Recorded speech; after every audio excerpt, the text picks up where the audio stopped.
right, I call this meeting of the Energy Finance and Policy Committee to order.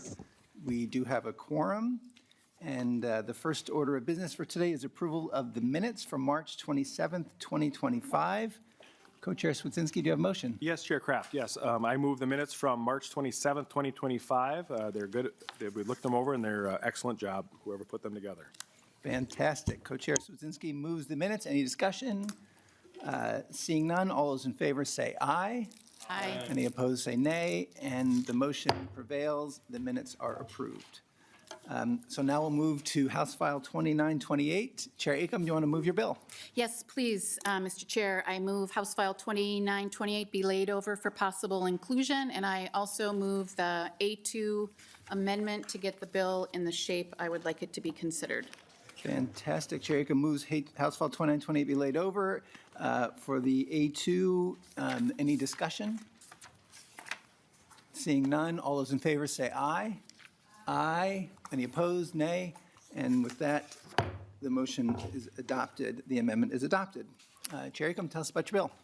Thank you, Mr. Chair. House File 2928 is a proactive and balanced approach to data center development in our state. In brief, the bill has three goals. First is to ensure environmental review to protect our natural resources. Second, it recognizes that the increase in energy demand as a result of data centers is happening at a time when we are working to increase energy efficiency. So the bill develops a community benefit program to help achieve that efficiency. And third, the bill includes a consumer protections provision to ensure that data centers will pay for the new generation and transmission their facilities require. And I want to be clear that I am not looking to prevent data centers from coming to our state. In fact, the potential for economic development is exciting, particularly for struggling communities across the state, including those in Representative Mecklen's district. However, we cannot deny the reality of the tremendous energy demand these facilities require. For example, take the Amazon project being worked on in Representative Mecklen's district. Their backup generation alone is 600 megawatts, which is equivalent to the entire city of Minneapolis generation. And that's just one data center. And we know there are many more being considered in our state. As I began working on this bill, I started by looking at what other states that already have a robust data center economy were doing to help determine what we should do here in Minnesota. The provisions in this bill are modeled after recent legislation from states like Indiana, Nevada, and even Texas. I also looked at Virginia, which could be looked at as the data center capital of the world. They had a joint legislative audit and review commission report that raised serious concerns about the impacts of data center development on infrastructure, resources, including increased energy demands, high water use, and questions about whether the industry's benefits are equitably distributed. In a new market like Minnesota, we can pass House File 2928 to ensure we do not experience those same challenges. Over the past several months, I have met with countless stakeholders, including utilities, data center representatives, and consumer protections advocates. I appreciate the conversations and have implemented many of their suggestions. This bill is being laid over, and I am committed to continue those discussions. So with that, Mr. Chair, and I know we're short on time, we've got a busy agenda today, I'd love to turn it over to testifiers, please. Thank you very much. So first we have Annie Levinson-Falk. You can make your way, and then please introduce yourself and proceed with your testimony. Thank you, Mr. Chair and members. I'm Annie Levinson-Falk, Executive Director of the Citizens Utility Board of Minnesota, or CUB, a nonprofit advocate for Minnesota's energy consumers. I want to thank Chair Acomb for her work on this bill, and particularly for accepting suggested language from CUB in order to protect electric ratepayers when utilities are integrating the new loads from super large data centers. This is contained in Section 10 of the Author's Amendment, And in the amendment, it's titled Clean Energy Tariff, but in my read, this is primarily about ensuring that the costs and the risks from new data center customers are not shifted onto existing ratepayers. CUB has listened with cautious optimism about the potential benefits that data centers could bring to ratepayers in terms of reduced rates for everyone because of the additional electricity sales. However, if there are going to be ratepayer benefits, those benefits aren't going to be automatic. I've reviewed studies from places like Virginia that basically conclude while it's possible to serve data centers without shifting costs onto other ratepayers, doing that in practice is a very narrow needle to thread. And I've spoken with consumer advocates in other states with higher concentration of data centers who believe that the growth of data centers in those places has caused their residential electricity rates to go up substantially.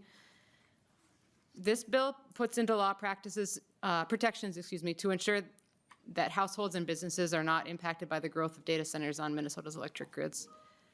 The parameters in Section 10 are based on the well-accepted principle that utility system costs should be paid by the customers who cause them.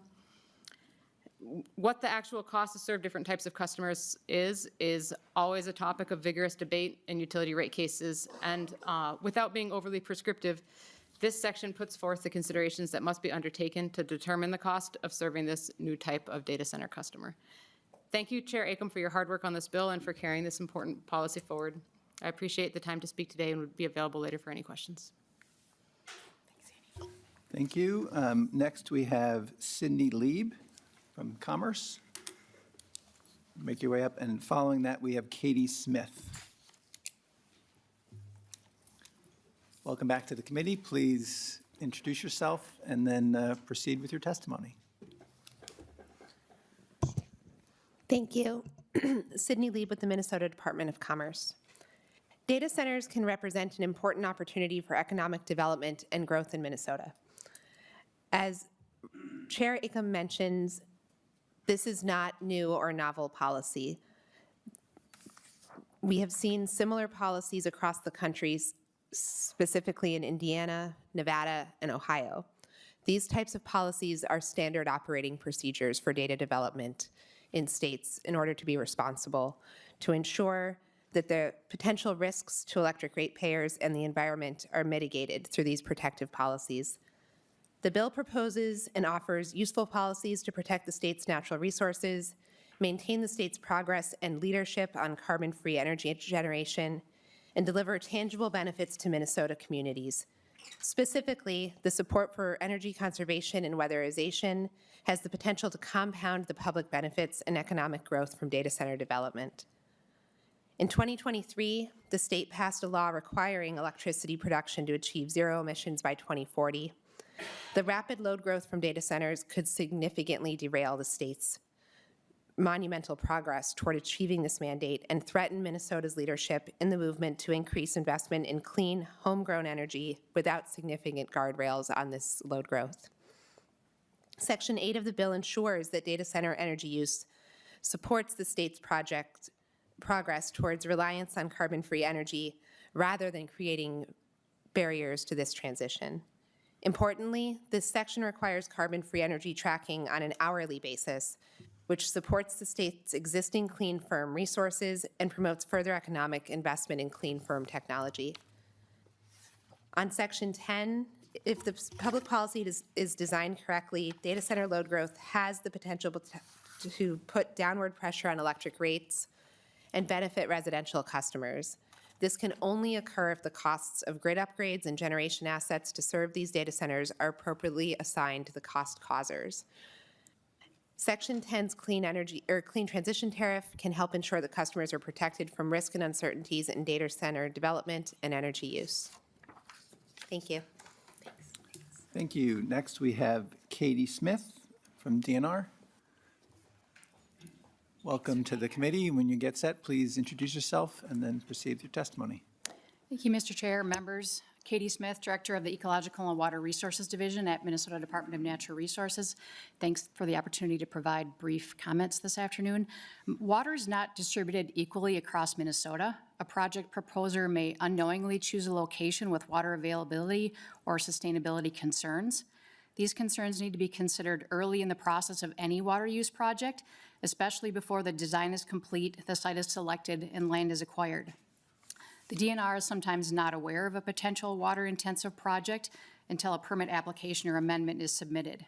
Typically, this is a problematic time for all involved to learn there may be significant water supply challenges because adjustments to project design or challenges with project viability can be expensive and often impact project timelines.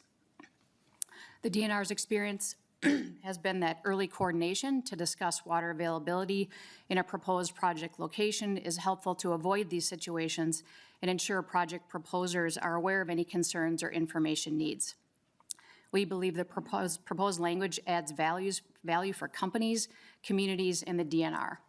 The DNR does have one potential concern with subdivision 5G regarding how we would be required to classify this information.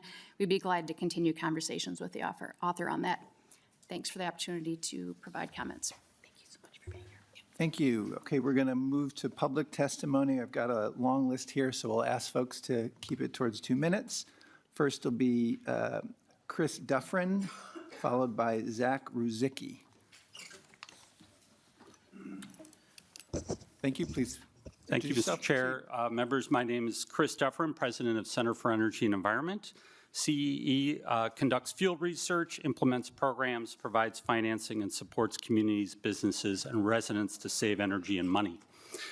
Thank you for this opportunity to testify, and thank you to Representative Acomb for her leadership on this bill. CEE welcomes and supports data centers in Minnesota.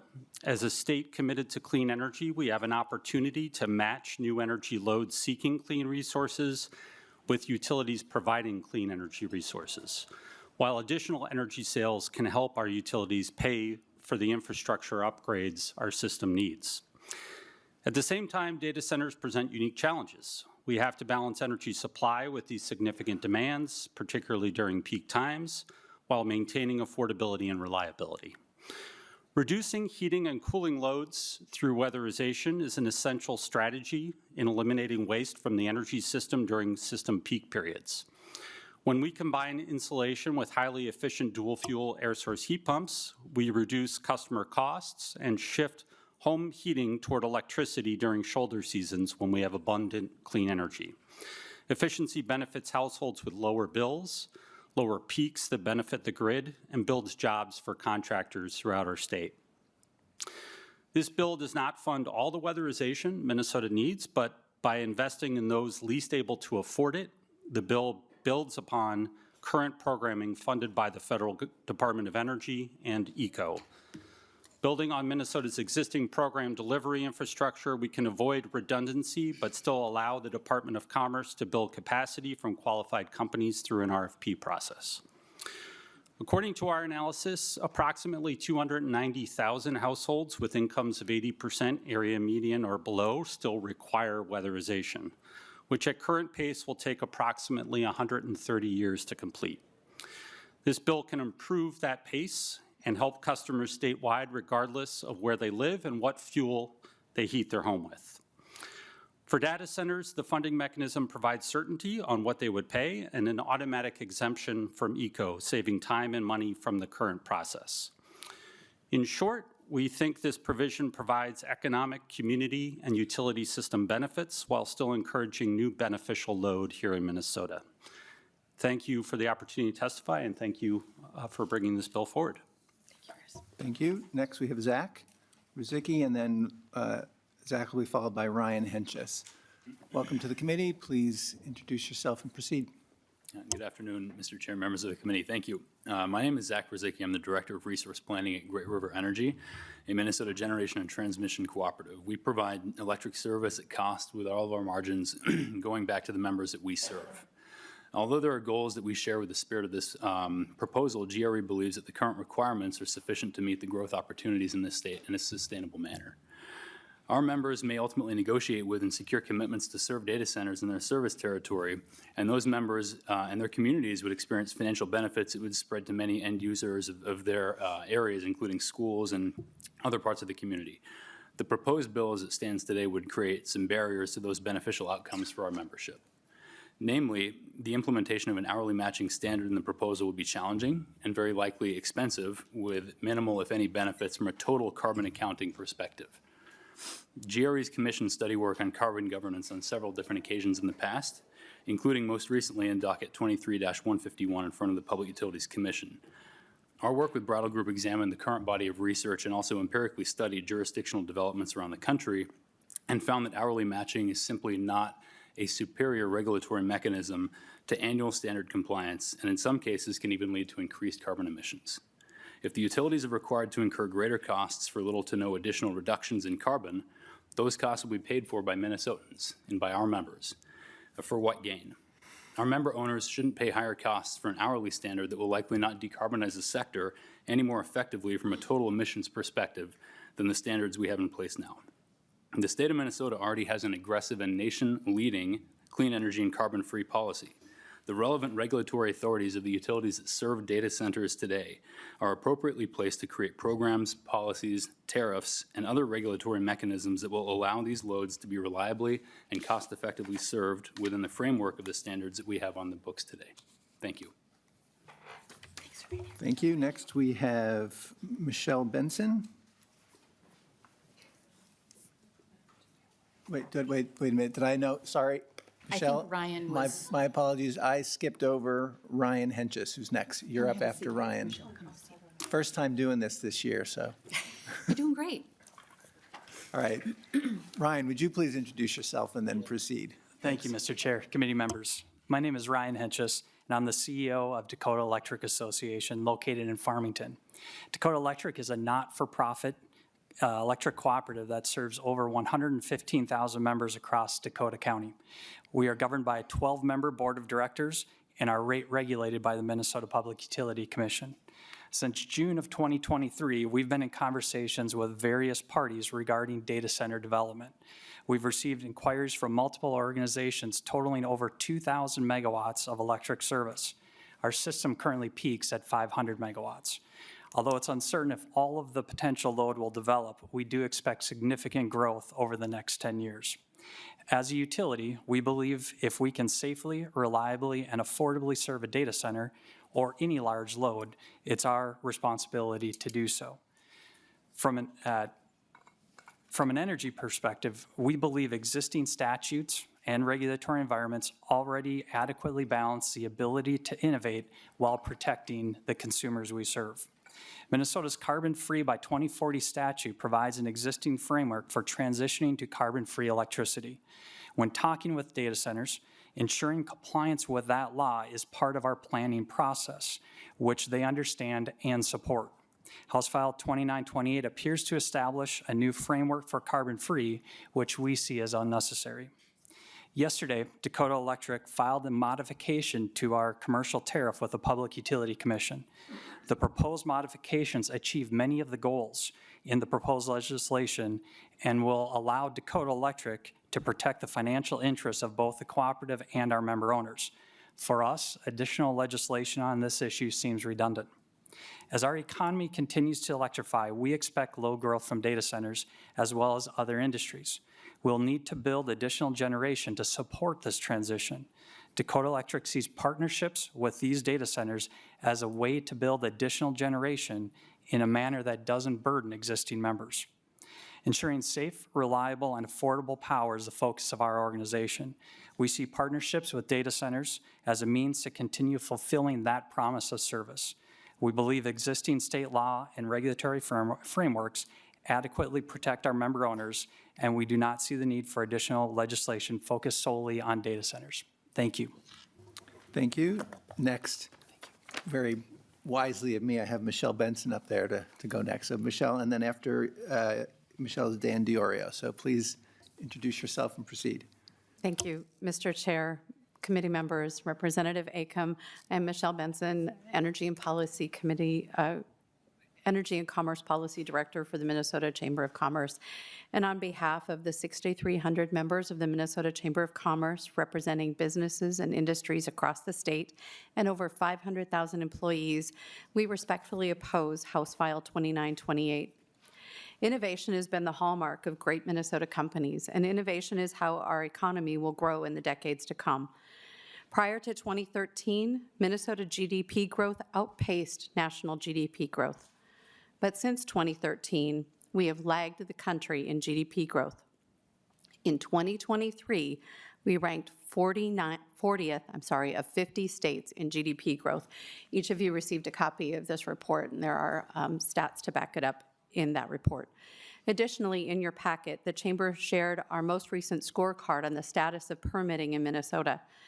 Onerous permitting burdens, like those included in House File 2928, contribute to economic lag. Increasing regulatory burdens will slow the growth of data center investment in Minnesota. Technology advancement is accelerating, including edge computing, the Internet of Things, things we use every day and will continue to use into the future. Each of these advancements will require a data center platform. According to CRB reports, the direct job growth in data center industry helps create 7.4 ancillary jobs in average throughout the U.S. economy. As you know, across the country, data center property taxes have helped pay for local infrastructure, local schools, and lowered homeowner property taxes. House File 2928 will dampen these opportunities in Minnesota.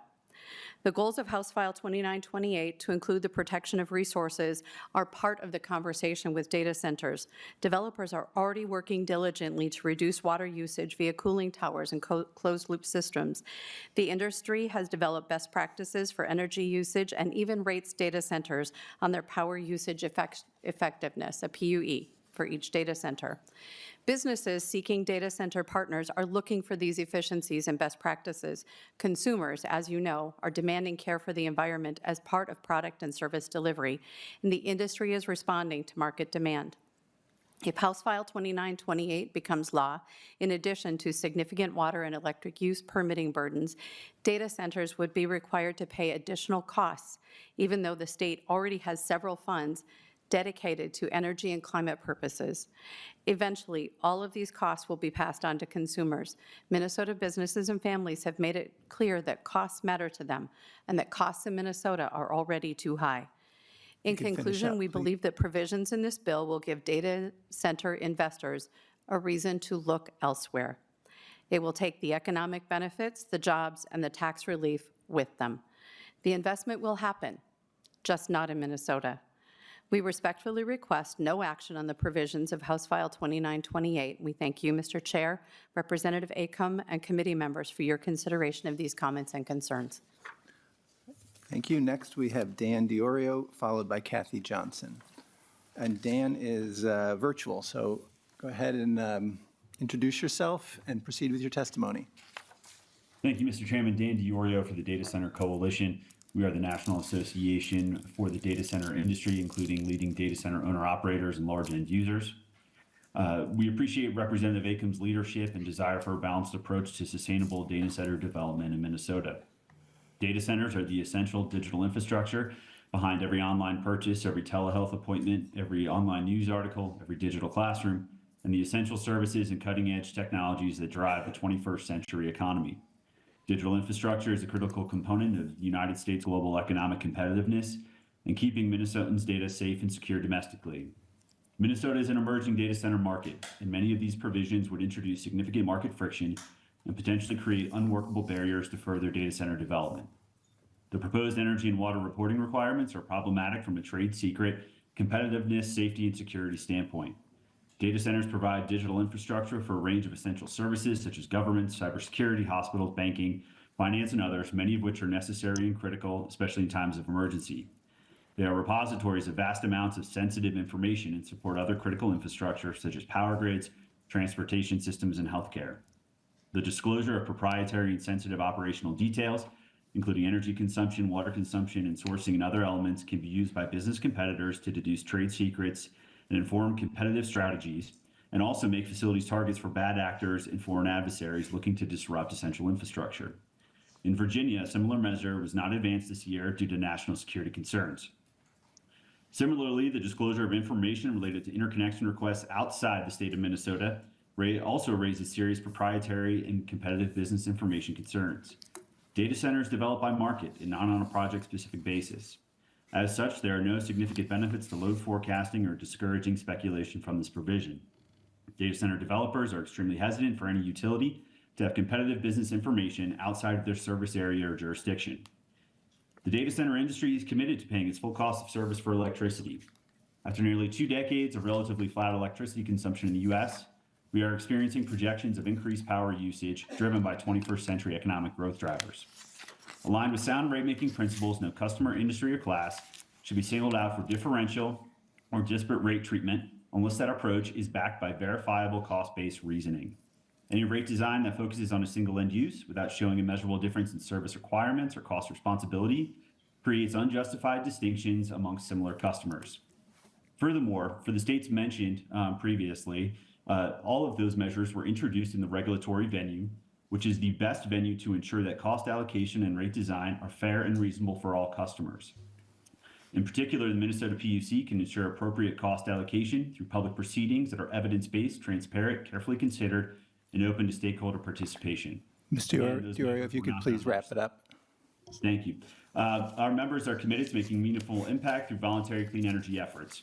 The data center industry is committed to being a collaborative stakeholder for sustainable data center development in Minnesota. I'm happy to answer any questions you may have. Next, we have Kathy Johnson, followed by Zach Martin. Please introduce yourself and proceed.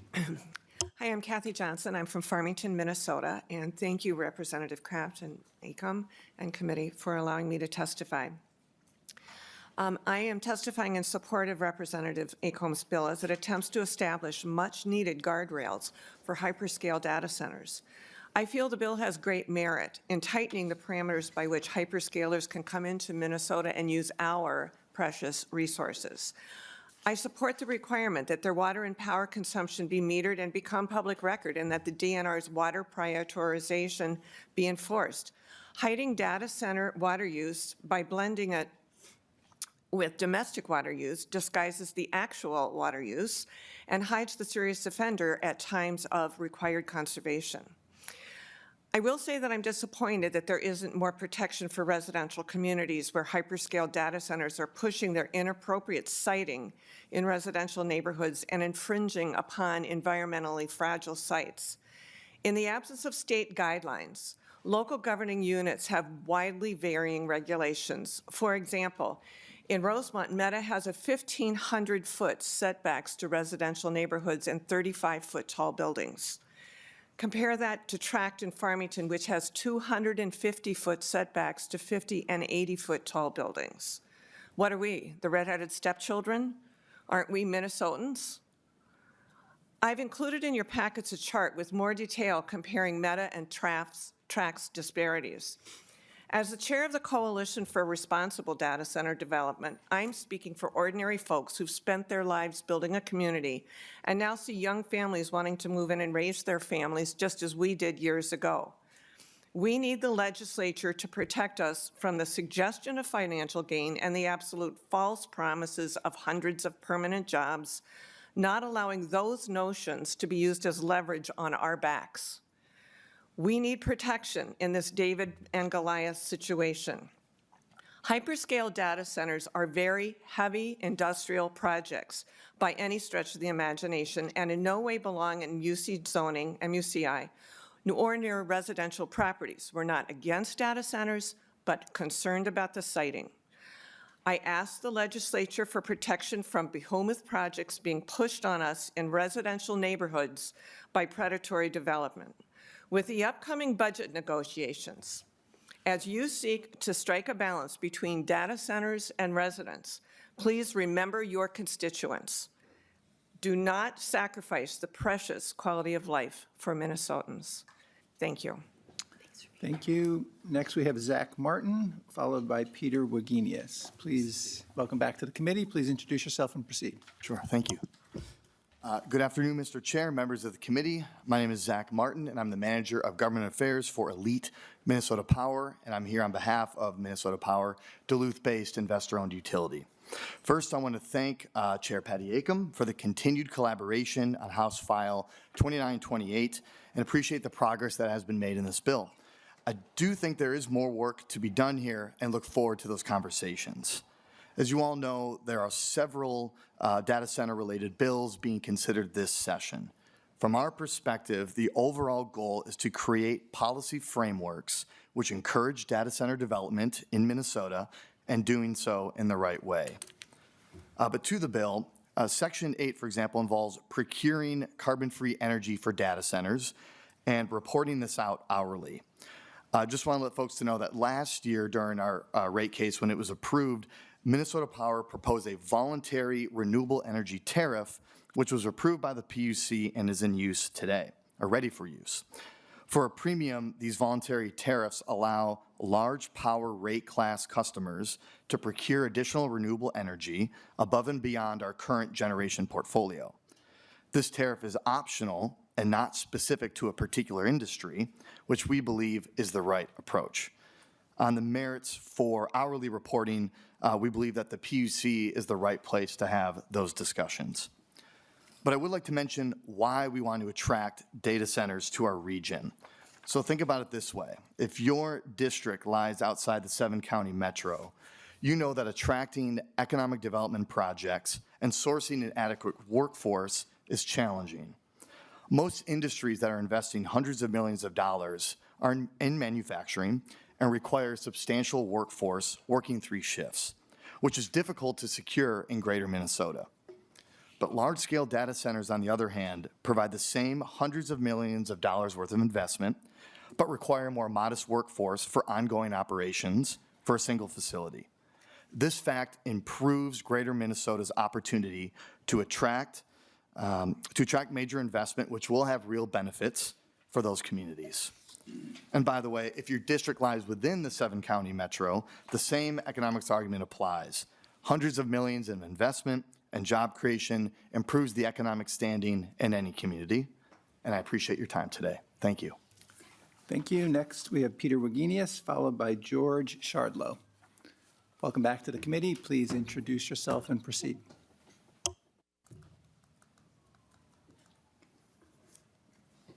Thank you, Mr. Chair. I'm Peter Wagenius, Legislative Director for Sierra Club.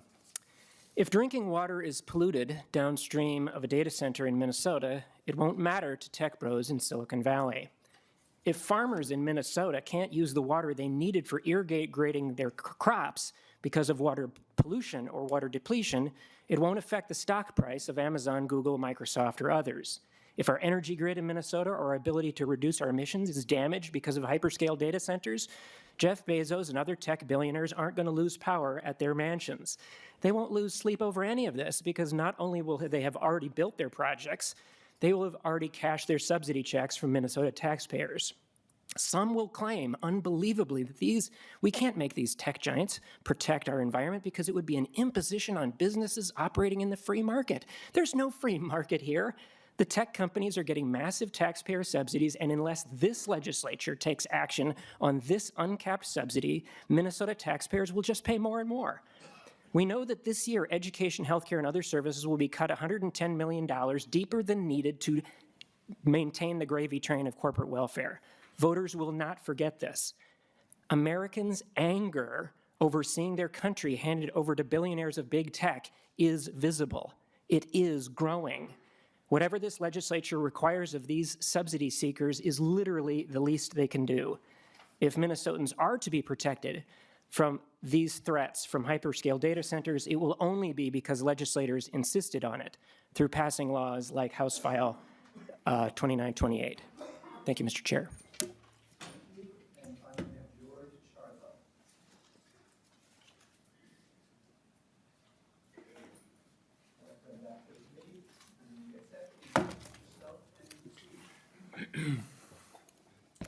Thank you, Mr. Chair. Members, my name is George Shardlow. I serve as Executive Director of the Energy Sense Coalition, or ECC. ECC advocates on behalf of low and fixed income utility customers across the state. We would like to thank Chair Acomb for bringing this legislation forward. Legislation that would seek to protect residential customers across the state through the advent of hyperscale users. ECC does not disapprove of the arrival of data centers to the state, and in fact, if regulated thoughtfully, the arrival of additional large customers could help pay for the already necessary grid investments needed for the clean energy transition. However, if regulated thoughtfully, is a weighty caveat. Utility service in Minnesota is governed by the Regulatory Compact, a set of corresponding rights and responsibilities. It's a system that knits us together by law as by copper. In furtherance of thoughtful regulation, House File 2928 contemplates the proper rights, responsibilities, and guardrails that should be assigned to data centers as they come online.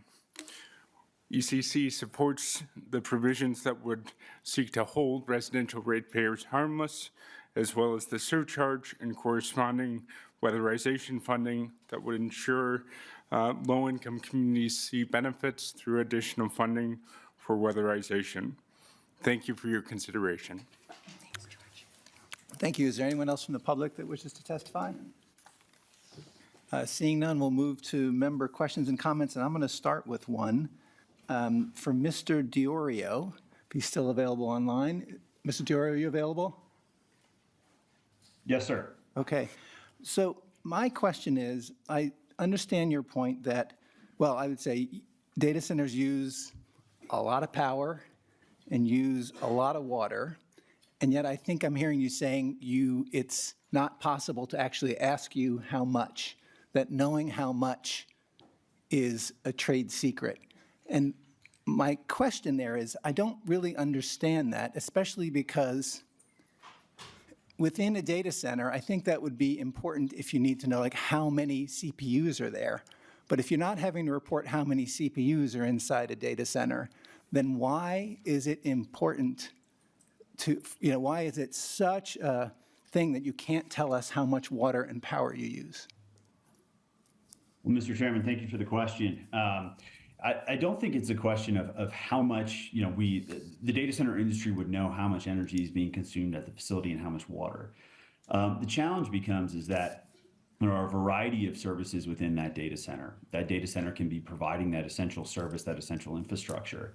That energy and water use, there's a lot of information that can be gleaned from that, and especially with regard to CPU use. Much of that, in particular, varies very much by data center company. Data center companies are not monolithic. There are a variety of sizes and business models out there. There are a variety of cooling technologies. Any information from that that is public that can be gleaned from that can be competitively is competitively sensitive.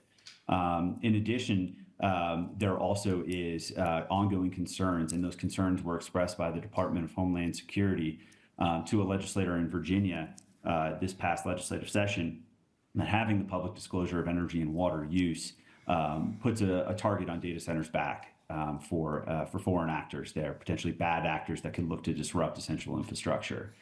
So when it comes to the required public disclosure of this energy and water use by facility, that raises a lot of serious concerns for data center developers. And in particular for those that are multi-tenants that are leasing out space for a tenant within their data center. That puts a lot of risk for those tenants. And there also is a necessary buffer between that data center operator and those tenants in terms of the information that's being processed on the servers in their facility.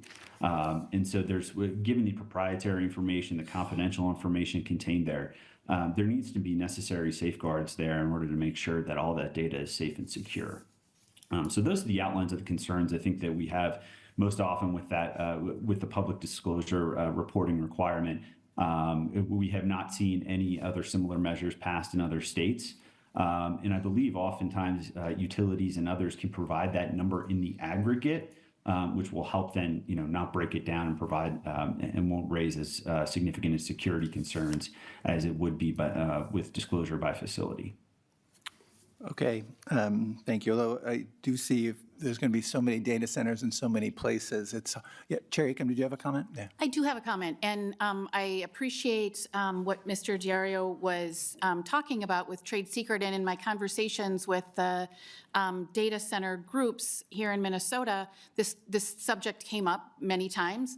And about water, even I was talking with Google, and they said that annual water reporting was certainly sufficient and wouldn't give the granular nature to provide any trade secret. And so I certainly appreciate the sensitive nature of the business and the work that these organizations do, and so want to be as sensitive as possible to that. Within our community benefit program in the bill, looked to have tiered energy demand instead of actual energy use, again, to provide that privacy to that data. So just wanted to point out that I appreciate the concern, and I hear the testifier's concern, and tried to incorporate it, and will continue to be open for more conversations.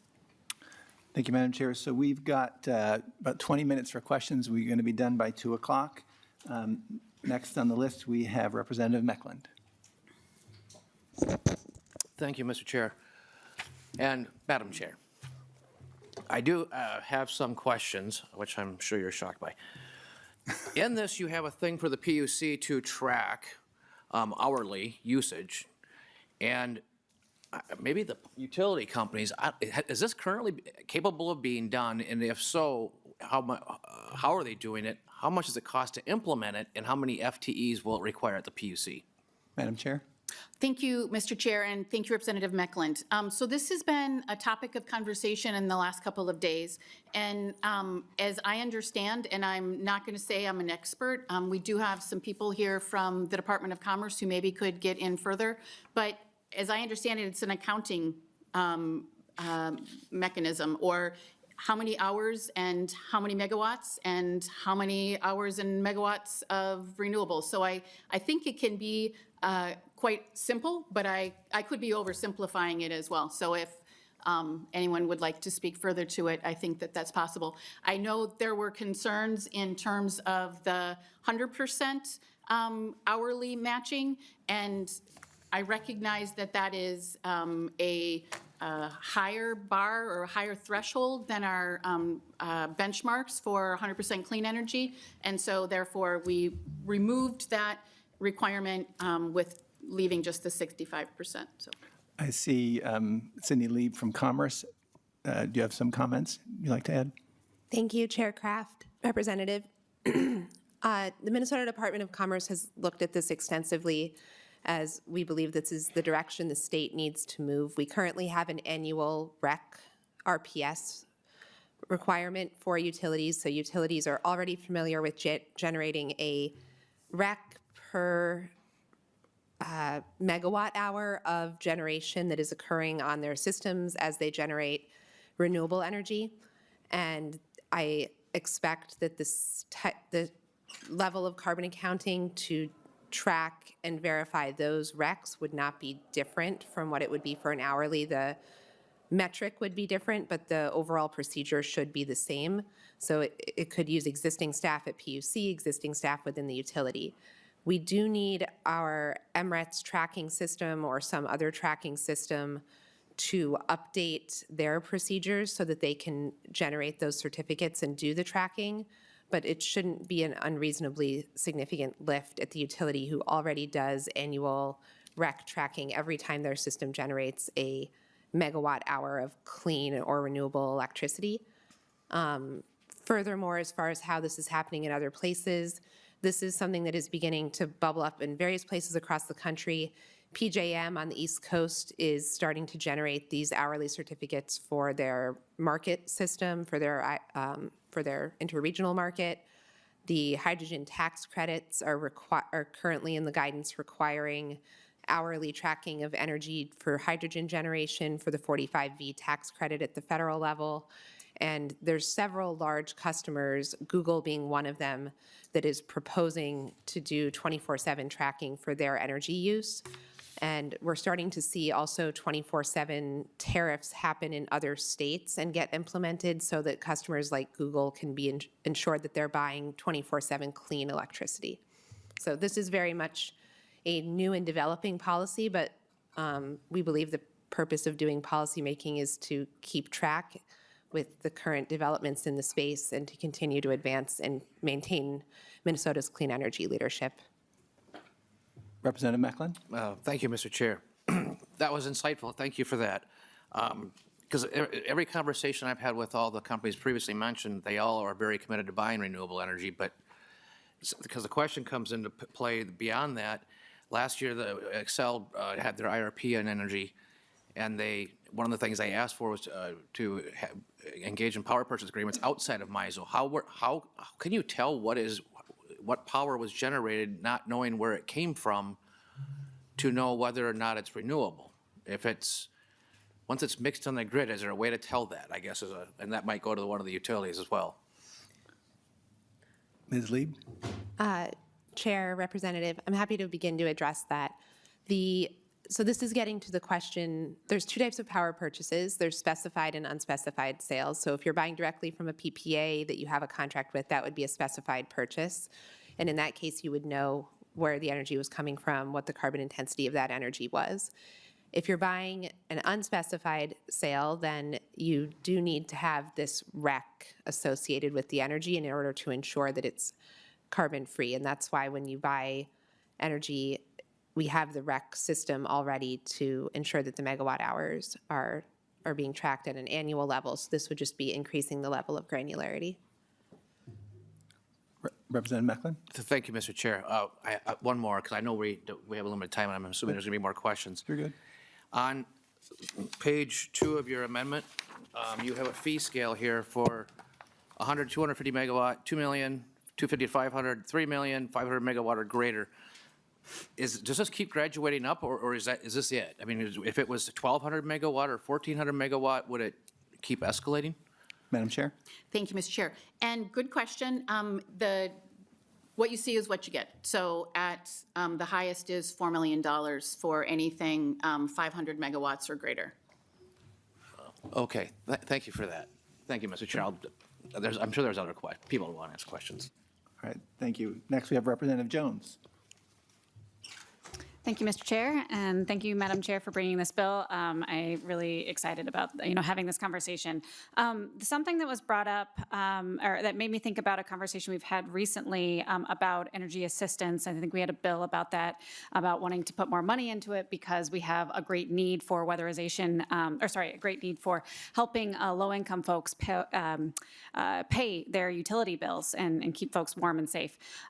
So, in hearing about this bill would help provide weatherization services. How do you think this could impact our energy assistance needs? Madam Chair? Thank you, Mr. Chair, and thank you, Representative Jones, for the question. I think that that's a really important aspect of this, and that's why we chose to make it targeting low-income Minnesotans. We have seen and heard, and we recognize the importance of providing assistance to those who need it. And when we're putting such a large energy load like data centers on our system at a time when we're really trying to build energy efficiency into everything, I think it only makes sense that we have a fund that will be able to help those within our community achieve that. And so it's really recognizing the challenges that our low-income Minnesotans face, especially the energy burdened among us. And so I think that's really, I would love to be able to quantify, like it will cut I think Mr. Duffrin talked about, over 100 years at the current rate. Would this cut it in half? I don't know. I don't have, and we don't know how many data centers will actually come. But I think that we included this understanding the need for this work, and this would be another way we can help achieve that. Representative Jones? Yeah, thank you, Mr. Chair, and thank you, Madam Chair. Yeah, no, I think that it makes a lot of sense to me that we're being proactive as opposed to just paying utility bills. We're helping to just make sure that those utility bills aren't as high in the first place. So I absolutely love that. One other piece that I just want to mention, given the testimony from the testifier online, he kept referencing essential infrastructure, and I just want to be careful about us calling data centers essential infrastructure. I think, we as humans, we need water to drink, clean water, we need clean air. Those are essential things, and we need infrastructure for those. And that, yes, we do have tech, and we have a lot of need for those, but those are not essential. And I want us to be very careful when we're using phrasing like that. Thank you. Representative Hollins? Thank you, Mr. Chair. Thank you, Chair Acomb, for bringing this forward. Yay, more data center conversations. I know we're all excited. I was wondering if Ms. Benson from the Chamber could answer a couple of questions. Ms. Benson, would you return to the testifying stand? So we have Michelle Benson, and you can go ahead and ask your question, Representative Hollins. Thank you, Mr. Chair. So you had some pretty passionate testimony, and I'm interested to know why you think this bill will drive out data centers. It seems like protecting residents and small businesses and clean water resources and the grid is pretty common sense. And as Chair Acomb mentioned, this bill is based on things that have been done in other states, including red states, right? Like Texas, Utah, Indiana, and they're still investing there. So I'm wondering why you are so certain that this will drive out the data centers. Ms. Thank you, Benson. Mr. Chair and Representative Hollins. I appreciate the opportunity. Indiana and Texas take different approaches to their overall regulatory structure. And as I included in your packets, Minnesota's permitting is actually lagging what would be considered ideal. And I understand there's some language in this bill that's going to be heard on Thursday in the Committee of Jurisdiction and Environment. And so we'll be prepared to have comments as related to that specific permitting. Minnesota does treasure and protect clean water. It's very important. We have significant regulatory structures in place. And so adding an additional regulatory structure without viewing where we currently are in regulation, I think leads us down a path of piling on instead of saying, are we sufficient? So the question should be, do we have sufficient regulation to do the protection that is necessary, or have we found a new area and we just want to grab onto it? And so let's have an environmental conversation with the relevant committees of jurisdiction about what is sufficient. And when it comes to large users, the PUC has jurisdiction over large users. That can be brought to that jurisdiction. But I think right now the question should be, do the structures we have in place meet the necessary protections that Minnesotans have valued, or are we going further? And again, we have permits that are hundreds of days overdue, and even our regulatory agencies will acknowledge that. And so before we add more, let's make sure we're looking at what's already in place. Madam Chair, you have a comment? Yeah, thank you. Thank you, Mr. Chair, and thank you, Ms. Benson. I wanted to just comment on the sufficient regulation that we currently have as described by yourself and a couple other testifiers. And I just want to point out and remind people that in this bill, we are exempting data centers from ECO. And so we are preventing them from having to pay the charge on their energy use that other energy users have. Now, some industrial users have been exempt from that, but let's not forget all of them have not. Flint Hills has not been exempt, the University of Minnesota. So there is no guarantee that data centers would be exempt from the existing statutory structure. And so just want to remind people of what that existing statutory structure is. Thank you, Mr. Chair. Representative Hollins? Mr. Chair and Representative Hollins, I think that's a very informative conversation. What does the structure already look like? Do we have enough information to add another layer or to exempt someone? And so I think those conversations, part of which will happen in Energy Committee on Thursday, and in, Yeah, this is. I'm sorry, in front of on Environment Thursday. Committee, I misspoke. Thank you for the if you could- correction. Okay, Representative Hollins. Thank you, Mr. Chair. Thank you for the answer. That's helpful. And I would like to continue that conversation. I guess the thing that I keep coming back to, and I totally understand your perspective representing the chamber, which is businesses, but businesses don't exist in a vacuum. And making sure we have clean water, making sure that people can pay their electric bills, making sure that human beings can function in the state of Minnesota is one of the great things about living in Minnesota. And we want all those people to stay here so that they continue working at those businesses and enjoying those businesses. And what I see this bill is doing is trying to protect some of those things that we care most about that make Minnesotans want to live and stay in Minnesota. And so I do thank you for bringing the bill forward so that we can continue this conversation. I do think it's an important one to have.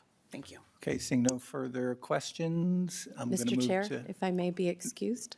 Oh, yes, please. Thank you, No, Mr. Chair. We're keeping you here. I'm going to turn it over to Chair Acomb for our closing comments.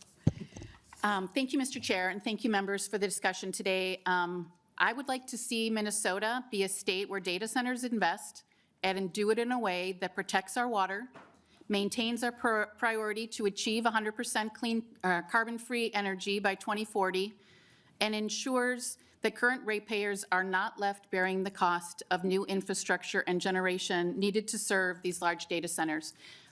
With that, I thank you for the opportunity, and please know that my door is open, and I want to continue to have these conversations with folks who continue to have concerns, so thank you. Okay, with that, House File 2928 as amended is laid over.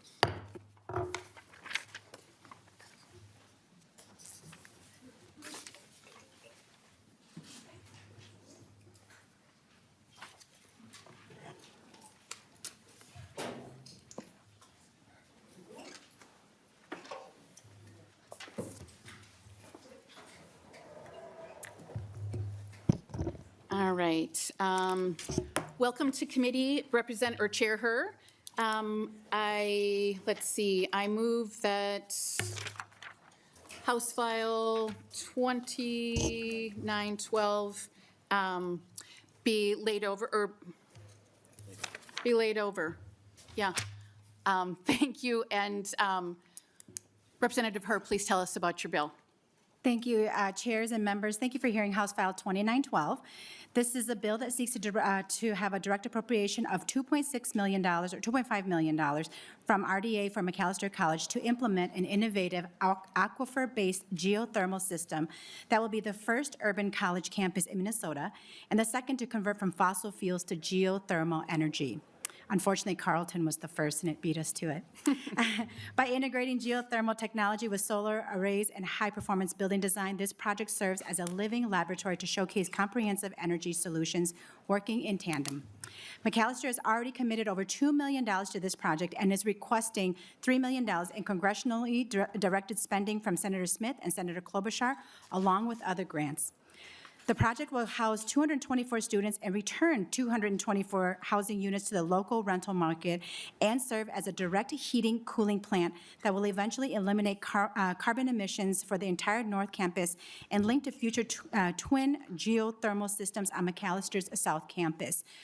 Madam Chair, I do have experts here today, but we thought that in the interest of time, since this is a pretty simple bill, they can just be here to answer questions, and maybe if they're here, if they can come up and sit with me, and then we could just open it up to member questions on the bill. Great. As I'm looking around to members, I don't know if I'm seeing any questions. And so maybe, because I'm not seeing any questions, can we have the presenters take just a minute and tell us a little bit more about it, please? Thank you, Madam Chair and Mr. Chair, for the opportunity to share a little bit more about this project. Building a sustainable future for Minnesota requires innovative solutions from communities around the state, and Macalester College is committed to leading this vital work. Through significant investments in conservation efforts, equipment and systems upgrades, and renewable energy initiatives, including on-campus solar arrays and community solar garden partnerships, Macalester has demonstrated its dedication to environmental stewardship. To achieve full carbon neutrality and serve as a model for urban campuses across Minnesota, the college must now transition away from natural gas-powered boilers for campus heating. The path to carbon neutrality at Macalester will unfold in the series of projects that Representative Her so kindly explained, with the north side of campus coming first, linking to the south side of campus. And we will construct a new building on the northwest corner of Grand Avenue and Macalester Street intersection. Building will be 5 stories plus a basement housing 224 students. as Representative Herr indicated, freeing up market housing in the neighborhood. Lastly, I'll just add, the carbon reduction will deliver a carbon neutral building in this urban environment, and the building will be at least 40% more efficient than current code, saving approximately 1,300 kilowatts annually and up to $175,000. Immediate jobs creation will generate economic impact through construction jobs during development, and housing market relief will be demonstrated through bringing those students back onto campus. As Representative Herr indicated also, it features a modular scalability that allows for expansion into the neighborhood and the South Campus over time. This district energy potential can transform from a single building solution into a potential district-wide network. As Representative Herr also indicated, the campus is underway with a capital campaign, and so this is just one part of a series of infrastructure projects for the campus. Thank you for that, and I didn't mean to interrupt. Continue if you were finishing. My apologies. Oh, thank you, Madam Chair. And my colleague Nathan has a few of the budgetary elements of the project to share. Please introduce yourself for the committee and go ahead. Thank you, Madam Chair, committee members. My name is Nathan Leaf. I'm the AVP of Facility Services with Macalester College. Thank you for having us today. Just to expand a little bit on this system, this is a deep aquifer-based geothermal system. It is going to allow our campus to heat and cool this new building with 100% geothermal generated heating and cooling. This is not possible with traditional geothermal systems. It allows us with a tiny footprint to put these wells in and do what would otherwise require many acres of traditional geothermal piping. So this is an innovative project. It is something that will be extremely meaningful to our campus and to the surrounding community as a demonstration of how you do this in a campus setting with a limited amount of acreage to do it on. The building will be roughly 40% more efficient than code requires. We believe it'll save about 1.2 million kilowatt hours per year. And that translates to somewhere between $150,000 and $190,000 a year with a payback, we believe, of about 20 years. We're hoping it'll actually be a little bit better than that, but that's what the energy modeling is currently showing. Thank you. Thank you. And it looks like we have a question from Representative Jones. Thank you, Madam Chair, and thank you, Rep. Herr, for bringing this. I have a question for your testifiers. Noting the timeline that you have here and the little thing you gave us in our packet,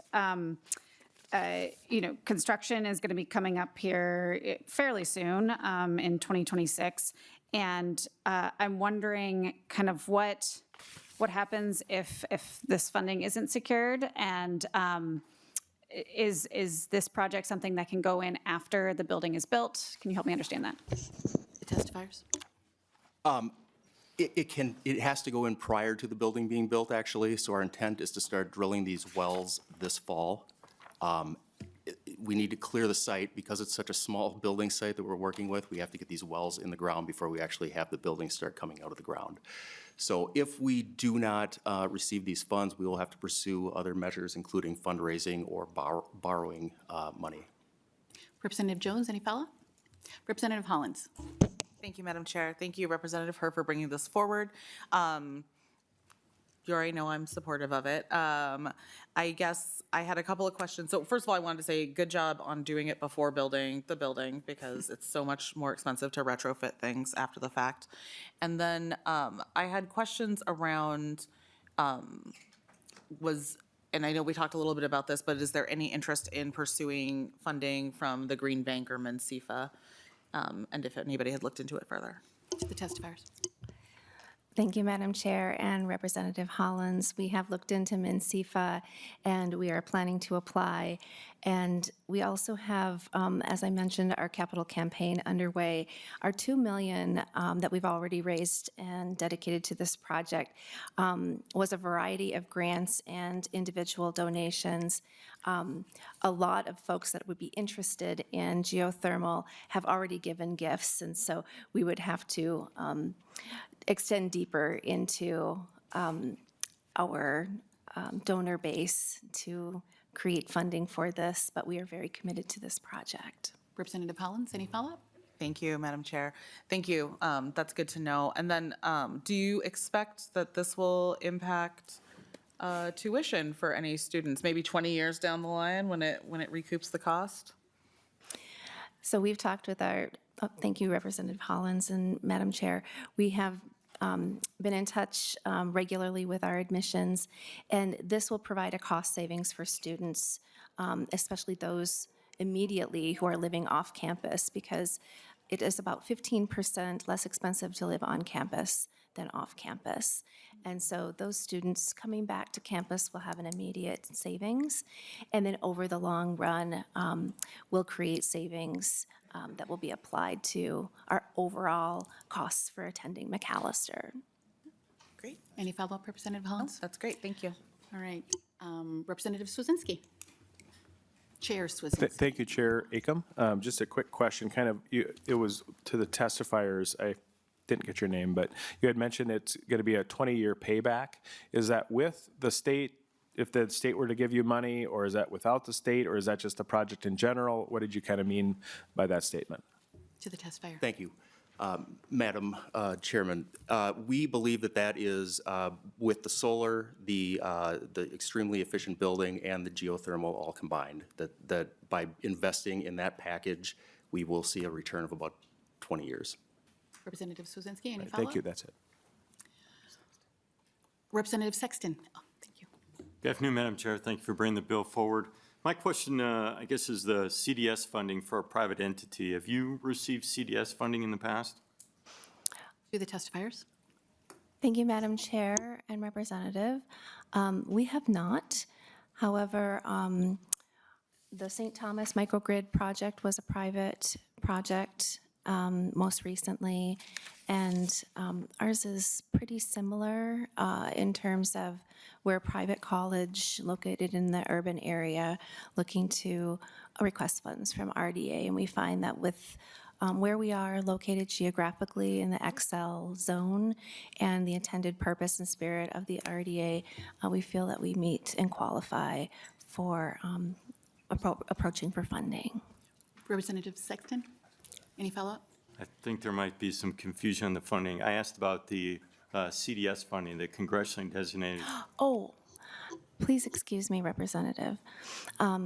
This project was included in Senator Smith's congressionally directed spending bill last year, although it didn't happen because of circumstances, and so she has agreed to support this project again this year, as well as Senator Klobuchar. Thank you for repeating it. Before I turn it over for closing comments, I just want to thank you for bringing the bill forward. And I do think that there are multiple benefits that you are looking to achieve here, not only in doing the right thing in terms of energy and the environment, but also bringing students back on campus and freeing that housing up in the community. So I thank you for that, and I turn it over for closing remarks to, I guess, hold your closing comments. Representative Jones. Sorry, thank you, Madam Chair and Representative Acomb. I did want to, I forgot to mention the piece around how excited I am to hear a 40% energy reduction from base code. That's a big deal, and I just want to state that on the record that that is amazing, and we'd love to see more and more of these types of things happen. Now for your closing remarks. Thank you, Chair Acomb and Co-Chair Swazinski and members. We appreciate the opportunity to come in front of all of you. I think, Chair Acomb, you actually summarized what I was going to say, that I think that when we look at solutions, we should look at it from the intersection of the ways in which we live our lives. And this is not just about doing the right things for the environment, but this is about a university being really thoughtful about the example that they are setting and being a leader in this work as well. But also, if you're familiar with my district, and this is right in the middle of my district, is that we have very dense housing. And to be able to free up 224 units so that in a very high demand area is actually really big for my district. And so from many perspectives, this is a really great bill. And we can be the leader in how this is done in a small urban area, a small footprint area that is in an urban setting.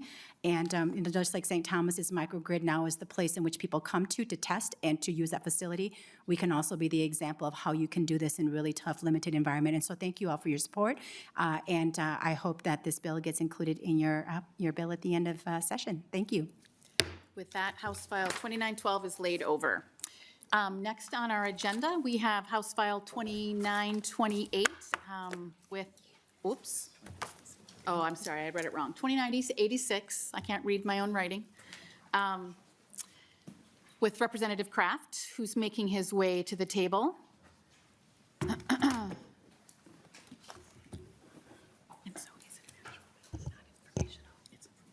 Okay.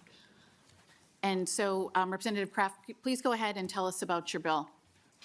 Great, thank you, Madam Chair. So I am pretty excited to be presenting this bill to the committee. It's based on a pretty simple concept.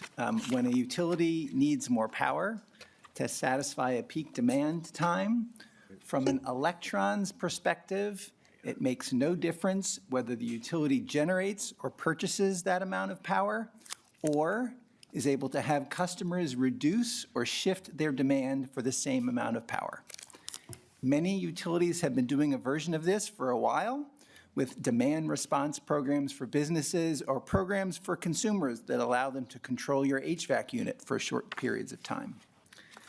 The difference now is that with increasing amounts of distributed energy generation and storage, and increasing amounts of devices that can control and shift their energy usage, think EVs, heat pump water heaters, smart thermostats, smart panels, and more, there is an opportunity to do a lot more of this kind of a thing.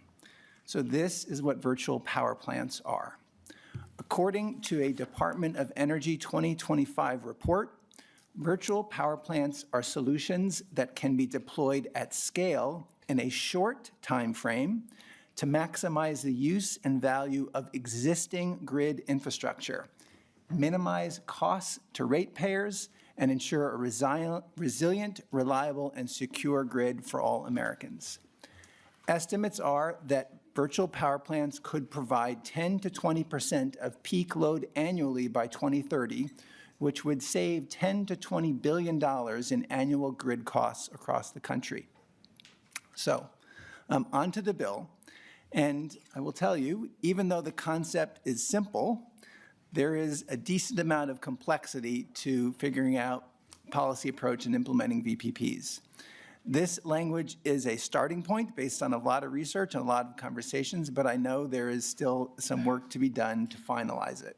But there's such potential here. So the bill requires IOUs to have 10% of their peak load satisfied by a virtual power plant over the next several years. There are ongoing discussions about this percentage. The reason I picked it is that it has been used in other states and syncs with the nationwide goals I mentioned previously. There's been some feedback I've gotten that we may want to have it reflect a new percentage if there already is existing load served by demand response. Another key point to this bill is that it gives the Public Utilities Commission the ability to provide an off-ramp if the targets provide too difficult to achieve, very similar to what we did in the 2040 law. Next, this would require that this VPP, virtual power plant information, would be reported as part of the integrated resource planning process, which already happens for utilities, to build into that. And then specifically, the bill would have investor-owned utilities create a tariff that would define how they'll work with third-party virtual power plant providers or aggregators. It talks about the goals for such a tariff and then gives ideas and suggestions on what can be included in the tariff, but leaves it to the PUC to work out the details with the IOUs. It also, as one would expect, creates some reporting requirements. So with that, I know there's several testifiers, and I'll turn it over to them. Great, thank you. First on the list, we have Sydney Lieb with Department of Commerce, so we'll have her make her way up, and I'm also going to ask Patty O'Keefe with Vote Solar to join her at the table so she's ready, and next will be Jim Pearson. So when you, we've got about 15 minutes to get through testifiers, so would ask people to be as concise as they can. And with that, go ahead, Assistant Commissioner Lieb. Thank you, Chair Acomb. VPPs aggregate and manage distributed generation, storage, and demand response so that these distributed resources function like a grid-scale generation resource. As we've just discussed, Minnesota is anticipating significant load growth in electricity demand, at least partially driven by a data center development in the state. We have a significant challenge in meeting this energy demand for these large customers. Because we need to bring these generation resources online at the pace of data center development and demand growth. We anticipate that supply chain constraints in grid-scale generators and delays with the MISO interconnection queue are going to create challenges in increasing this generation.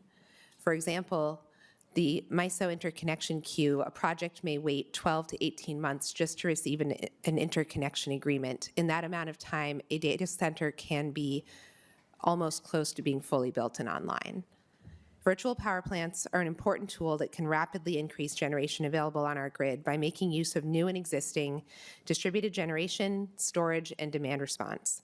Utilizing these distributed systems in this way circumvents both the supply constraints and the interconnection queue delays. The Department of Commerce supports an all-of-the-above approach to achieving the state's 0 by 40 clean electricity requirement, and this all-of-the-above includes virtual power plants. As we continue to invest in our power grid to serve a growing electric load, transmission investment is a driver of increased costs to ratepayers. Virtual power plants can provide low-cost, clean, firm power by utilizing existing generation, storage, and demand response resources on the distribution system located in and near large population centers and electric loads, evading the need for transmission investment, which is currently driving up rates. For this reason, VPPs can be an important source of low-cost energy. Our utilities and policymakers are already considering the value of VPPs as a generation asset for Minnesotans. Our Public Utilities Commission recently approved a large utility-owned virtual power plant as part of a department-negotiated settlement on Excel's resource plan. The approval of the VPP and Excel's resource plan is a good first step towards increasing deployment of VPPs in Minnesota, but we believe that the potential to deploy these assets in the state is larger than this single project. Utilities will testify here today to concerns regarding cost impacts to ratepayers from VPPs and the uncertainty around how these projects may impact rates. These statements should be viewed with significant skepticism. It is much more likely that VPPs can provide lower cost energy compared to large-scale utility resources. Vertically integrated, investor-owned utilities are incentivized to build transmission and generation infrastructure and prefer these investments over alternative investments such as VPPs. They can avoid expensive transmission build-out. Given the misalignment of incentives that favor large system investments over distribution system investments and non-wires alternatives, utilities will underinvest in VPPs without a policy signal to make these investments, such as the policy proposed here. This bill would encourage further development of the virtual power plant ecosystem in Minnesota to benefit all of us through lower energy bills and increased reliability and resilience. Thank you. Thank you. We'll go to Ms. O'Keefe, and James Pearson, join us at the table too, please. Go ahead, Ms. O'Keefe. All right. Hello, Chair Acomb, Chair Swazinski, and members of the committee, and Representative Kraft. My name is Patty O'Keefe. I am the Midwest Regional Director with Vote Solar, an organization advocating for equitable solar policy. I want to thank Representative Kraft for bringing this bill on virtual power plants, which are an exciting new technology that can help us do clean energy smarter and more efficiently. When I first was learning about virtual power plants, I got confused. Like, it is like a little bit of a wonky concept, and so this analogy that I learned early on really helped me conceptualize it, so I'm just going to share that in case it's helpful. You can think of a virtual power plant like a beehive. So a beehive is made up of thousands of individual worker bees, which each contribute to the strength and productivity of the hive. In the same way, a VPP is made up of many small energy resources like rooftop solar, home batteries, electric vehicles, and smart appliances that work together to provide reliable and flexible power. And just like worker bees adjust their activity depending on the needs of the hive, VPPs can respond dynamically to energy demand. When the grid needs more power, rooftop solar and batteries can send extra energy. When demand is low, EVs and smart appliances can store or shift energy to balance the system. At the center of it all, the hive acts as a control center, coordinating the efforts of thousands of bees. Similarly, a VPP uses smart technology to aggregate and manage all these distributed energy resources, directing them in real time to strengthen the grid. And just like a hive is stronger and more resilient because of its decentralized structure, rather than relying on one big power source, VPPs can make the grid more reliable by tapping into many distributed resources instead of just depending on like a large single power plant. Which I know we'll have some of those too. But just want to say we're very excited about this technology. We think that this bill is a good start. However, to fully realize the benefits of VPPs, we think it's really important to ensure that third-party aggregators can participate fairly and that the program is designed to maximize competition and consumer benefits. Right now, we have some concerns about the bill allowing the utilities to serve both as program administrators and aggregators. And we think that that could potentially be a potential conflict of interest or could limit competition. So we think that there need to be some really important guardrails, or we could risk a system where utilities primarily enroll their own resources rather than creating an open and competitive marketplace that allows for independent aggregators to bring in more customers and innovation. So we again, are very happy this conversation is happening and look forward to more conversations with Representative Kraft and other stakeholders on program design. And thank you for your time today. Thank you, Ms. O'Keefe. Next, we're going to turn to James Pearson and would ask that David Moberg make his way to the table. Go ahead, Mr. Pearson. Thank you, Madam Chair. Appreciate the opportunity to be here in front of the committee today. We wanted to start by acknowledging the work that Representative Kraft has put into the bill, and we also appreciate his engagement with us as the bill is being developed. So that is always much appreciated. I just wanted to share kind of three top line concerns and discussion points that we're having with Representative Kraft. The first one is essentially we're asking to crawl before we run. As Dr. Lieb mentioned in our last integrated resource plan that was recently approved, we are in the process of developing a distributed capacity procurement program, very similar to a VPP by another name perhaps. But that is a very detailed process. We are in the midst of developing that proposal. That proposal is due this fall to the Public Utilities Commission. And I think one of the things that we are really focusing in on is to try to get it right. We need to know things about siting. We need to know things about technology. We need to be able to test some of these things on some smaller scale to ensure that it works. If we don't get it right out of the gate, then we're going to set ourselves back as we move forward. So again, we're asking for some patience and the opportunity to develop this proposal as we're the first utility in the state to go down this path. A second item that we are in conversations around is some of the language on page 4 and 5 of the bill. As Representative Kraft explained, there's a fair amount of detail there.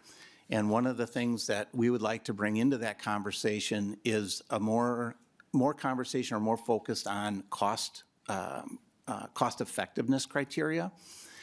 When we evaluate some of these different approaches, whether it's on the generation side or whether it's on the demand side, management side, we want to make sure we're doing things that are cost effective. I think that's one of the key components of our SIP programs is they're always evaluated under that lens.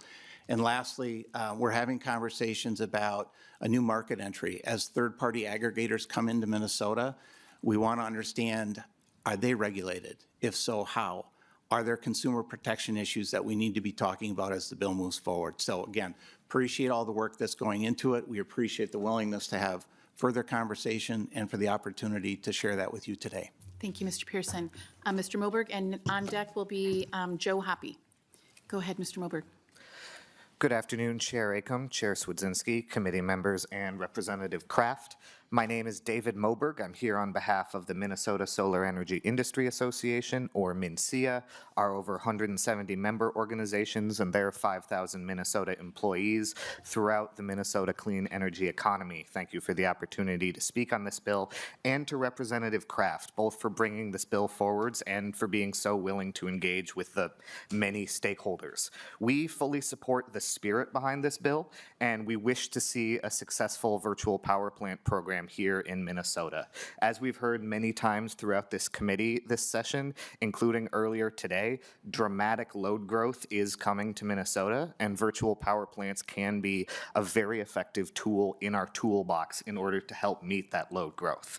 Every tool is needed both to meet our 2040 goals and to meet load growth, and there's space for a wide variety of technologies and avenues within the VPP umbrella. We do have a few key recommendations and concerns for the current language that we would like to see addressed, and we are committed to working both with Representative Kraft and stakeholders in the short, medium, and long term in order to address those.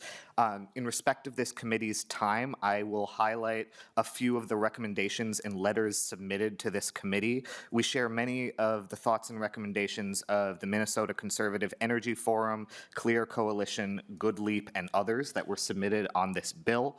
A couple highlights. We have concerns about the public utilities being able to serve as aggregators without adequate guardrails, as the Conservative Energy Forum highlights, that could create information and access asymmetries, as well as create an uneven playing field, and really kneecaps the ability of the market to drive down costs via competition. Additionally, as Good Leap notes, we would like to see discussion of avoiding a possible cost recovery double dip, where a public utility can both be an aggregator and get a rate of return on assets within the program, as well as updating the definition of aggregator to ensure that third-party ownership can be properly regulated but also participate in order to enable market competition. Thank you for your time. Happy to answer questions. Thank you, Mr. Moberg. We're going to go to Joe Hoppy, and then on deck is going to be Shannon Anderson, who I think is virtual. Go ahead, Mr. Hoppy. Thank you, Mr. Chair, or Madam Chair, sorry. Madam Chair and members, I'm Joe Hoppy with Otter Tail Power. Otter Tail Power is one of the smallest investor-owned utilities in the nation. We generate, transmit, and distribute electricity to approximately 133,000 customers in 422 communities across 70,000 miles in Minnesota, South Dakota, and North Dakota. With due respect to the committee and the committee members and Representative Kraft especially, we feel that this legislation is unnecessary, at least at this time. Virtual power plant technologies are already considered in IRPs, usually by order of the Public Utilities Commission.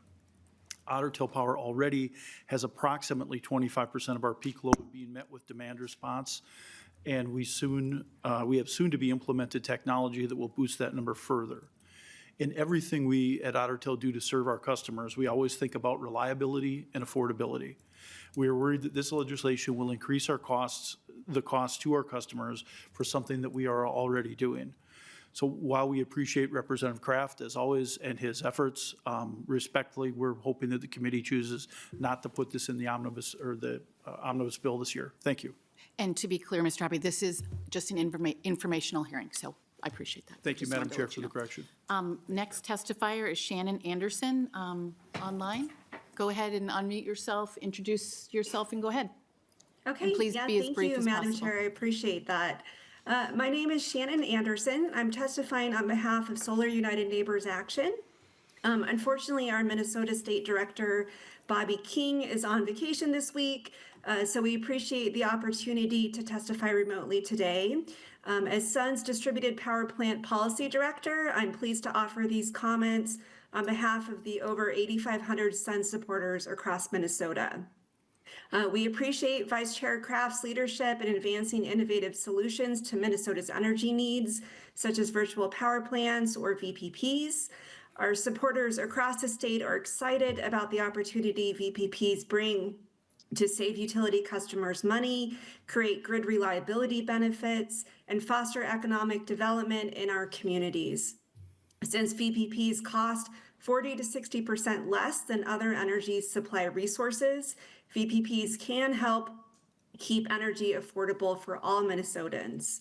For these reasons, we are very supportive of enabling legislation for VPPs in Minnesota. In the interest of time, I won't repeat the comments of previous testifiers, but note we support the comments and suggestions made by Vote Solar and the Minnesota Solar Energy Industries Association.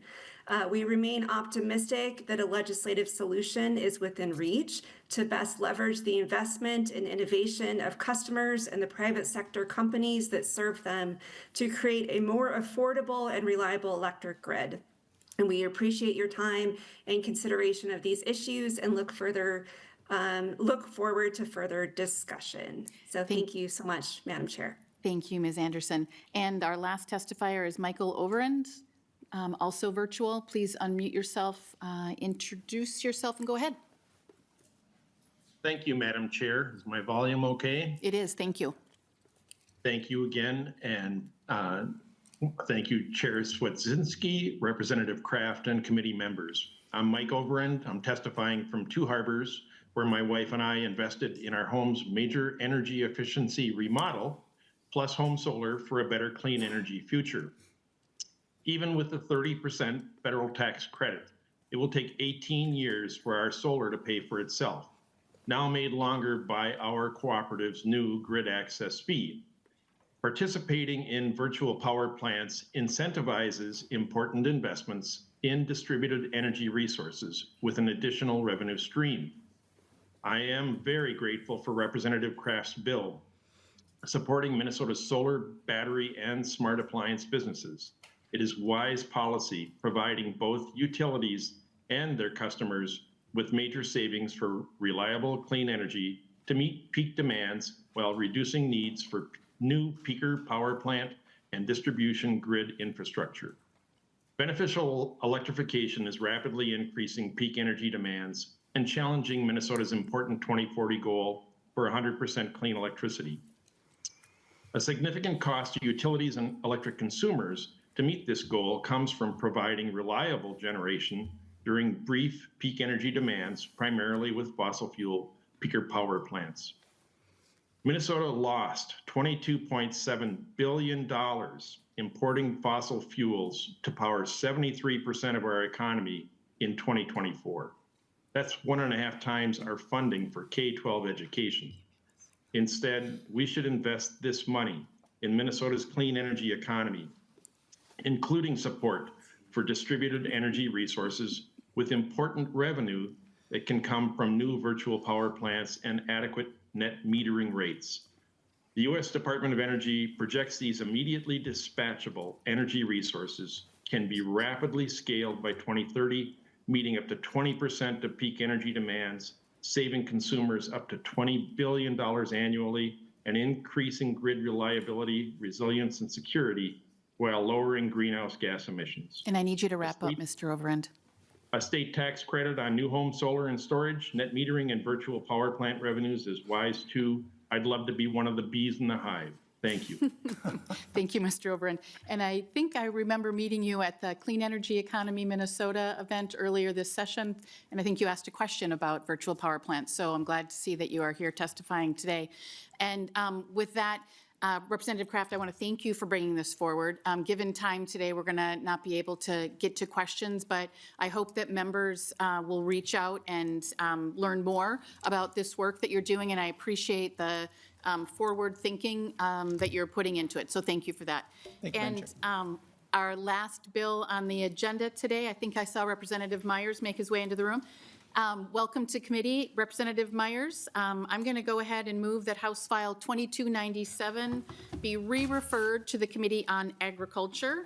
And I think that there's an amendment, so I'll also go ahead and move the A1 to get the bill in the shape the author would like to consider. Any discussion on the A1, members? Seeing none, all those in favor say aye. Aye. Opposed, nay. Motion prevails and the amendment is adopted. With that, Representative, go ahead and tell us about your bill. Yeah, thank you, Madam Chair. And first want to say thank you to staff, especially Mike. He's been very good with communicating with me, so I really appreciate it.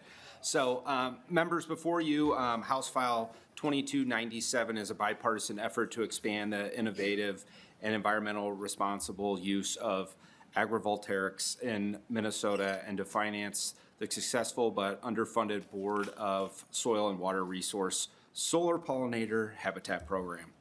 House File 2297 proposes a voluntary and dedicated funding mechanism, kind of a first in the country license plate featuring a solar facility, grazing animals, honeybee hives, and wildlife. We do have artwork for a little. It's in front. Okay, Yep, sorry, it's right making below sure you. everybody can see that. You So- just can't see it. We can. Sorry, okay. Yeah, so, created by Replace Studios. They're also the people that created the logo for the Minnesota State Fair, Johnny Pops, and this was commissioned by the Natural Resource Service of Sauk Rapids from employees contributing to it, as well as Bear Honey. So I thought they did a pretty good job, and, you could maybe see the chair's last name on that, maybe. So as this committee's aware, solar projects have expanded throughout the state, but how do we best protect farmland? Testifiers today will speak to how solar facility designed for stacked benefit and dual uses result in more options for agricultural production plus pollinator habitats. So I don't know who wants to go first.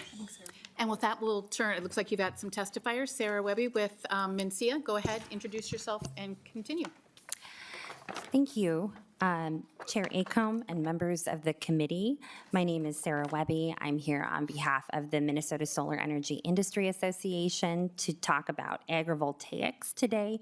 Thank you for the opportunity, and thank you, Chair Acomb, for supporting this bipartisan effort.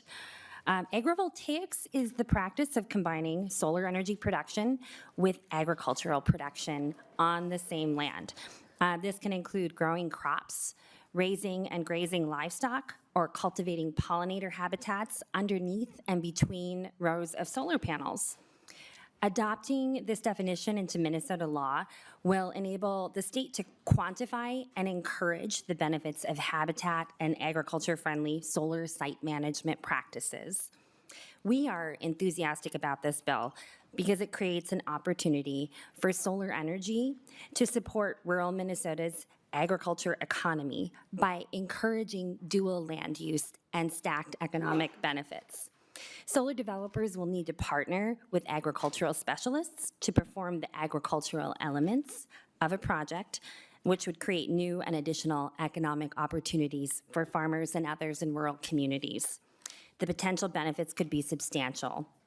In conclusion, I urge you to support House File 2297 to continue Minnesota's leadership in innovative land use that benefits our environment, our agricultural communities, and our clean energy future. Thank you. Next on the list, we have Lindsay Bryce with Audubon. Please go ahead and introduce yourself for the record and proceed. Thank you, Chair. I'm Lindsay Bryce. I serve as the Director of Policy for the National Audubon Society's Upper Mississippi River region, which is Minnesota, Iowa, and Missouri, but we are based right here in Minnesota and have a long history in Minnesota. For over 120 years, the National Audubon Society's work has focused on habitat conservation. So some of you might be surprised to hear that we've also set ambitious goals around supporting the deployment of 100 gigawatts of renewable energy and electric transmission on the grid by 2028. So that's why we're here having this conversation today. We come to this work by following our science, which concludes that decarbonizing our economy is good for birds and by extension, our agriculture, our ecosystems, and our communities. Overall, we work with energy developers and policymakers, and we are focused on solutions that avoid, minimize, offset, and monitor impacts on birds. While the build-out of renewables such as solar it has some negative impacts on birds, those problems are solvable. So as Minnesota works to implement ambitious clean energy goals, it's critical to implement as many multi-benefit strategies as are available. This bill consists of two parts. I'm not going to talk about the agrivoltaics portion other than to say that Audubon Society supports that as well. I want to talk more about the portion that relates to the license plate that you see right in front of you. That program, the Habitat Friendly Solar Program, is a cost-effective, successful program. There's been some research showing that it increases biodiversity on those sites. There's actually a letter in your packet, and I want to note that there's one additional signer that didn't make it onto that letter. It was the St. Croix Oak Savannah chapter of Wild Ones. Should also be on that letter. This program, proven to increase biodiversity, does not currently have a dedicated funding stream. And we know that we know that we're going to see more and more solar projects and across the state, and we're concerned that the program is not going to have the funding to keep up. The license plate allows or enables you to have the first license plate with solar panels on it in the country, as far as we're aware. If somebody has seen a different one, let me know. But as far as I know, there's grazers on that. There's grazers and pollinators and plants and all sorts of things on it.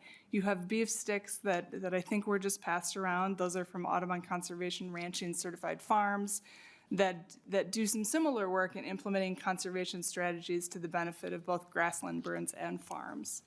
So we support both portions of this bill, and would urge you to do the same. Thank you, Ms. Bryce. And our last testifier is Colleen Hollinger, who's virtual. Please go ahead and unmute yourself and proceed. If you could be brief, please. We're running out of time. Yep, I'll come in under 2 minutes. Thank you. So thank you, Chair and Acomb and Chair Swedzinski. I'm Colleen Hollinger, Director at Natural Resource Services. We are a thriving native restoration business in central Minnesota, and I live in Representative DeMuth's district.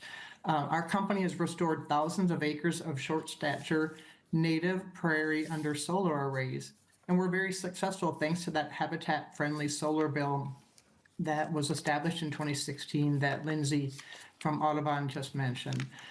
Few other pieces of legislation have accomplished as much to restore native prairie in Minnesota as that 2016 bill, creating habitat for songbirds, game birds, monarchs, and native insects, really all across the state, but paid for by solar developers. The Solar Habitat Bill has grown to be great for businesses and agriculture as we now use sheep grazing for efficient site management. In 2016, our Board of Water, Soil, and Resources was designated without oversight funding for this program. They were designated as oversight in the program, but without assigning any ongoing general funding. This HF 2297 remedies this lack of funding by providing that voluntary opt-in specialty license plate. And it'll be ongoing funding for Bowser, so we're not coming back in 3 or 10 years for other funding on a general fund. Why do we need another specialty plate when there's so many out there? Really because the solar will continue to grow in Minnesota and Bowser will struggle to keep up with site monitoring without adequate ongoing financial support. This threatens to degrade this highly respected quality of this program. And this license plate takes the burden off of the general fund and instead provides the voluntary user source funding that's been discussed. And there are thousands of us in Minnesota who will voluntarily pay for the plate fee to support the Bowser program, because the beautiful plate, as you can see, promotes pollinator habitat, songbirds, and agrivoltaics. So I would encourage you to support this bipartisan pro-business, pro-agriculture, and pro-pollinator HF 2297. Thank you for your time. Thank you for your testimony. I'm looking around the room just to see if a brief comment. Representative Anderson? Thanks, Madam Chair. I'll make it very quick. Representative Myers, I support your bill. I've seen an example of this at the West Central Research and Outreach Center in Morris. A herd of cattle grazing in amongst a stand of solar panels on a higher post, which I think is necessary, but support your bill and thank you. Thank you. Any closing, actually, before closing comments by the bill author, I want to share that some on the committee think maybe you should make the plates out of recycled solar panels. So that was a suggestion made by, so anyway. Anyway, any closing comments So to the just author? with time, I would just ask everybody to support this so we can move on to ag. Great. With that, I renew the motion that House File 2297, as amended, be re-referred to the Committee on Agriculture. Any discussion to the motion? Seeing none, all those in favor say aye. Aye. Opposed, say nay. Motion prevails, and your bill is on your way. Thank you. And with that, we are adjourned. Thank you.